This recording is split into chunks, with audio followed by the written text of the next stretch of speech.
Менің оқырмандарым, бүгін бізде бүтін сандар мен рационал сандарға амалдар шығару. Яғни, бірінші рационал сандар қысқаша айтып берейін. Рационал сандар дегеніміз әннің әм қатынасы түрінде жазуға болатын сандар рационал сандар деп аталады.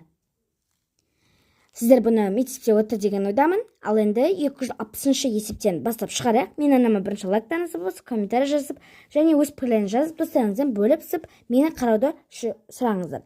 Бірінші 260-шы есеп, бұл жерде бізде ауызша есептеңіздер деген, бірақ мен сіздерге жаз деп жатқан жағдайда жазып кеттім. Ең бірінші бұл жерде 9-ды 3-ке бөлу керектігін. Ол 9-ды 3-ке бөлсем бізде 3 шығады.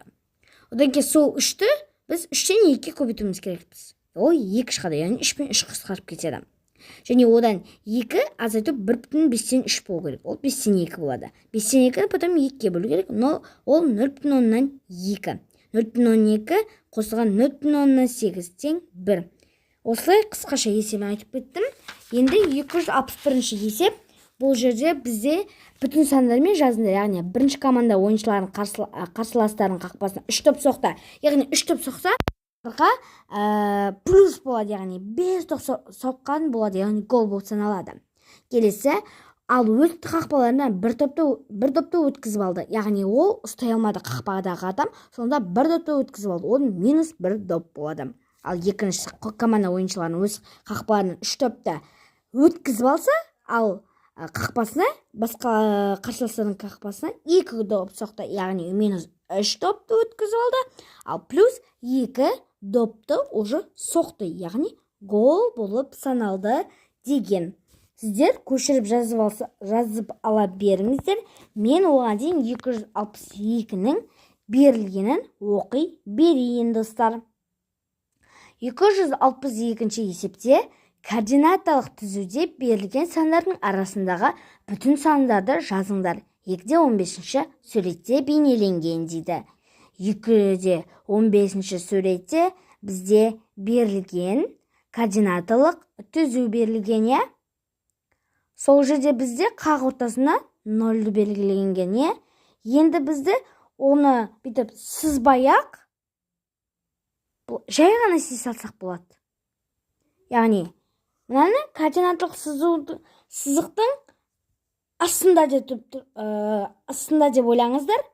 Және ол сол жақ бетке бет минустар, ал оң жақ бетте ол бізде плюс сандар, екеуі бір-біріне қарама-қарсы.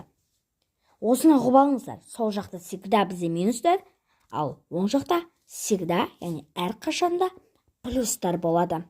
Плюс ол көп кезде жазылмайды, тек сол санды өзі береді. Келесі 260-шы есеп координаталық түзу бойында 3,7, минус 1,5, минус 2,3-тен 1 және 0,9 саны қандай бүтін сандар арасында орналасқан деген. Бізде 4 сан берілгендіктен біз 4-еу сызып аламыз. Және оның әрбір клеткасына бір клеткадан, яғни 12 клетка сызып шығасыз. Әрбіреуіне 12 клеткада 12 сантиметр емес. Одан кейін бар бізде бірден кейін 3, бір клеткадан кейін сызық, ортасына сызық қоясыз. Одан кейін 6 клеткадан кейін, одан кейін 3 клеткадан кейін. Сосын қасында салыстырмалы түрде 3,7-ден аз, ал 3,7 4-тен аз деген сияқты жазып қоясыз. Сөйтіп барып қалған үшеуінде сөйтіп жазып шығатын боласыз, достар. Жақсылап көшіріп жазып алыңыздар, өзіңізге керекті білімді алып жатыр деген ойдамын, достар. Сіздер қайсыны оқисыз, комментарий жазып кетіңіздер. Келесі 264-ші есеп. Бұл жерде бізде үшеу берілген, яғни біріншісі А бір таңбалы бүтін сандар жиыны, А жиыны элементтеріне жазыңдар. Екінші В бір таңбалы натуралы сандар жиыны, В жиыны элементтеріне жазыңдар. Үшінші А және В жиындардың арақатынасы Эйлер-Вен дөңгелектерін кескіндегі. Мен үшеуінде дұрыс жазып кеттім. Яғни бір дегеніміз біріншісіне бізде барлығын толықтай мынаның үстіне координаталық сызық тұр деп ойлаңыздар. Ол және мынау қақ ортасында 0 тұр, және оның сол жақ бетіне минустар, яғни 9-ға дейінгі, ал мына жақтан да плюстар 9-ға дейінгі. Оның А жиыны дегеніміз, оның барлық үшіншісіне тұр ғой, үлкен дөңгелектің ішінде бізде барлық орналасқан. Келесі В дегеніміз, ол тек бізде не деген? Плюстар. натурал сандар бір таңбалы натурал сандар жиыны в жиын элементтермен жазыңдар дейді. Ал үшіншісінде бізде соған эйлер вен дөңгелектермен кескіндеңдер деген. Міне в ішіндегі тек олардың натурал сандары. Келесі 265-ші есеп. Достар, көшіріп алсаңыздар болады, өздеріңіз дәптерлеріңізге жазып. Міне 265-ші есеп.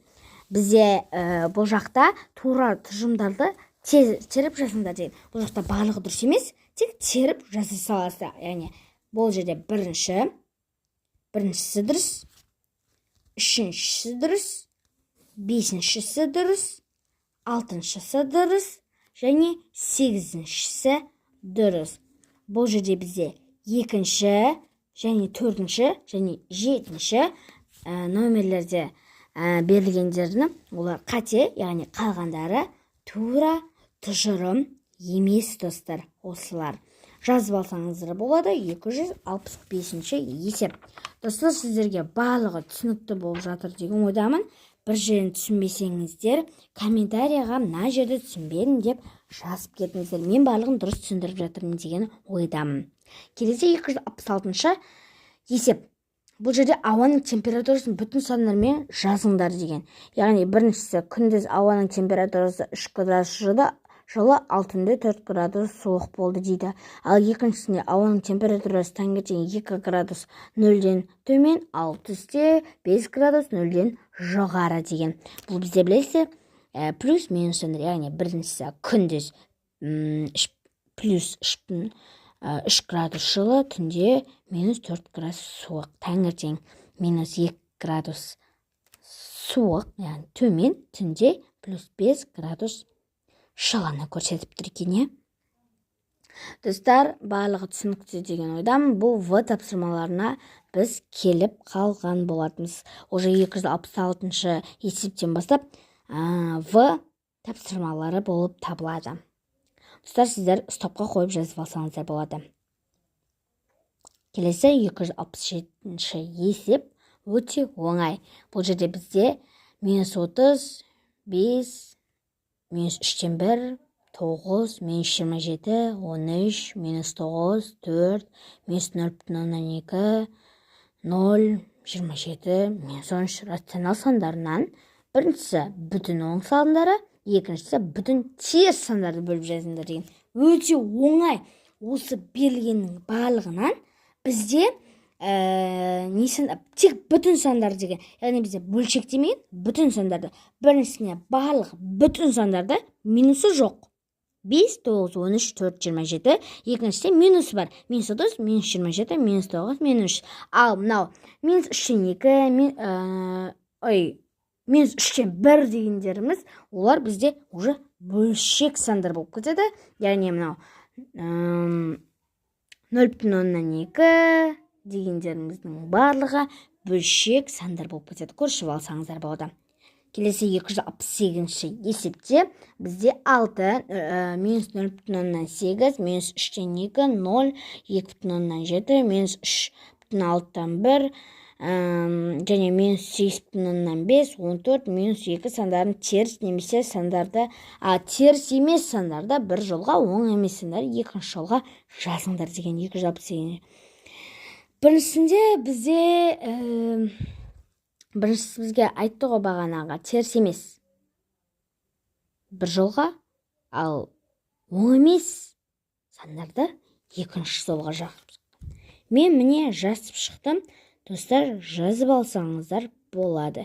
Біріншісіне 6, 0, 2,7 және 14 сандар кіреді. Ал екіншісіне 0,8 минусы бар.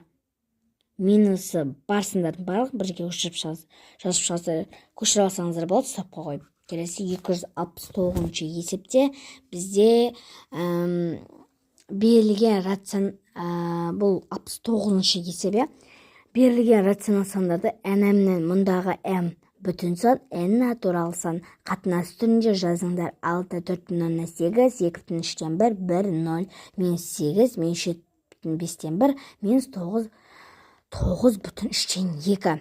Үлгісі көрсетілген, яғни минус 3,4-тен 1 дегеніміз, ол 4-тен минус 13 қалай ол алымдар бірдей қыласыздар. Тек мынау біз білеміз ғой, бірінші 4 пен 3-ті көбейтеміз, ол 12 минус, оған қосамыз 1-ді, 13 минус болады. Солар жазып шығасыздар. Яғни жақшамен берілген рационал санды жақсы жазғанда таңбалар ереже пайдаланады. Таңбалар ережесі: жақшаның алдыңға плюс таңбасы бар санда жақшаның жазғанда санның өз таңбасы сақталады. Мысалы, плюс болса, жақшаның ішіне плюс 6 болса, яғни плюс 6 қосылған минус 7 тең минус 7 болады екен. Достар, көшіріп алды деген ойдамын. Енді 270-ші есеп: таңбалар ережесін пайдаланып берген рационал сандардың жақшасын жазыңдар деген. 270-ші есепте бізде а тең плюспен, біз бағана 269-ші есепте бізде кітапта берген плюспен плюс ол плюс, минуспен плюс ол минус, плюспен минус ол минус, минуспен минус плюс қайналып кетеді. Жақшаның сыртындағы плюс, жақшаның ішіндегі минус, ол бізде не дедік? Осылай шашып шығасыздар. Мысалы, жақшаның сыртында минус тұр, жақшаның ішінде плюс тұр, онан бір минус болады. Достар, бірінші есепте менде қатер кетті. Ол жерде біз минус бүтін оннан 9 деп жазамыз. С ішінде с деп тұр ғой. С-да жақшаның сыртында қосу тұр, жақшаның ішінде қосу тұр. Онда қосу болады. Келесі 271-ші есеп. Достар, көшіріп атыр деген ойдамын. Жақсылап көшіріп алсаңыздар болады. Бұл жерде бізде 2-16 түрде дәптерге салыңдар. Эйлер венде дөңгелектермен натурал сандар жиынтығы мен бүтін сандар жиынының S арақатынасы берілген. Диаграммада n және z жиындары 5, минус 3,8, минус 9, 2-ден 1, 7, 0,6, минус 14, 0, 23, минус 8 және 3 сандарынан тиісті элементтерді орналастырыңдар деген. Мына жерге жазып кетсеңіздер болады. Достар, неге сонша тез оқып жатырсыздар деп ойладым. Мына жерге мен 1 минутқа әрнені сыйдыруым керек. Бұл жерде не деген? n-ге барлық біздің нелерді жазып шығыңыздар деген. Плюс сандарды, ал z-ге минус сандарды жазып шығыңыздар деген. Достар, барлығын дұрыс сынып жатыр деген ойдамын. Келесі бізде 272-ші есеп. Бұл жерде қай тұжырымдар тура дейді. Біріншісі кез келген натурал сан бүтін сандар жиынының элементі. Бұл бізде туры, себебі кез келген натурал сан бүтін сандар жиынының элементі болып табылады. Келесі кез келген бүтін сан натурал санның жиынының элементі дейді. Бұл дұрыс емес. Өткен кез келген бүтін сан натурал сандар жиынының элементі емес. Келесі үшінші: кез келген рационал сан бүтін сандар жиынына тиісті дейді. Жоқ, кез келген рационал сан бүтін сандар жиынына тиісті емес. Төртіншісі: кез келген бүтін сан рационал сандар жиынына тиісті дейді. Бұл жерде бізде төртінші жауап дұрыс, яғни кез келген бүтін сан рационал сандар жиынына тиісті. Келесі соңғысы: 0 саны рационал сандар жиынына тиісті. 0 саны рационал сандар жиынына әп-сәтте тиісті. Достар, стопқа қойып көшіріп алсаңыздар болады. Келесі 273-ші есеп. Бұл жерде бізде тек қана есептеу керек және орнына қойып шығу керек. Бұл жерде b, яғни 17 азайту 8,5 бөлінген 3,4, жақшаны жабамыз, бөлінген 0,6. Осы жауаптары жазылған және жауабы барлығын орнына қойып шықсақ, ол бізде 20-ға тең, р бізде 4-ге, б бізде 8,7-ге, и бізде 3-ге, т бізде 1,7-ге, ал 2-міз ол а-ға тең. Сонда жауабы орбита деген сөз шығады. Достар, жазып көшіріп алсаңыздар болады. Келесі, сіз осы есепті жазып болған дегенше 274-ші есептің басын айта берейін. Көшіріп алсаңыздар болады, стопқа қойып. 274-ші есепте 2,17 суреттегі NZQ жиындарының диаграммасында біздер көшінде диаграммада кескінделген жиындарға А бізде 8, минус 3,7, минус 5, 4, минус 2, 0, 6, 5, 8, 2, -4,9 жиын элементтер орналастырыңдар дейді.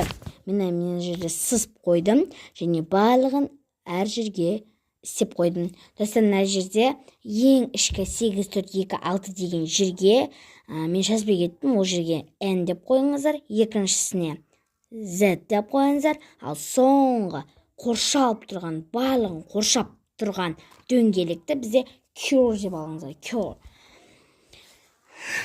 Достар, көшіріп алсаңыздар болады, стопқа қойып.